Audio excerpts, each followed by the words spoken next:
provokacionet e të ashtuqytë që unë atëherë relativisht nuk kam qenë pjesë aktive, por që kemi lexuar, kemi dëgjuar provokacionet e gushtit.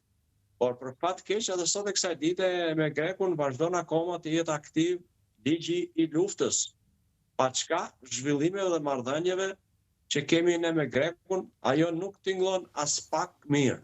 Kështu që shpesh herë, por më i kërcënuari dhe më i rrezikuari ka qenë gjithmonë kufiri veri dhe verilindor me të ashtuqytën e dikush me Federatën Jugosllave. Pasi ka patur incidente, ka patur shkelje kufiri në të dy anët e detyrimisht që situata ka qenë kritike, ka patur dhe humbje jete nga ushtarët që kanë ruajtur kufirin, që ata kanë qenë nga Ministria e Brendshme gjithmonë të varur.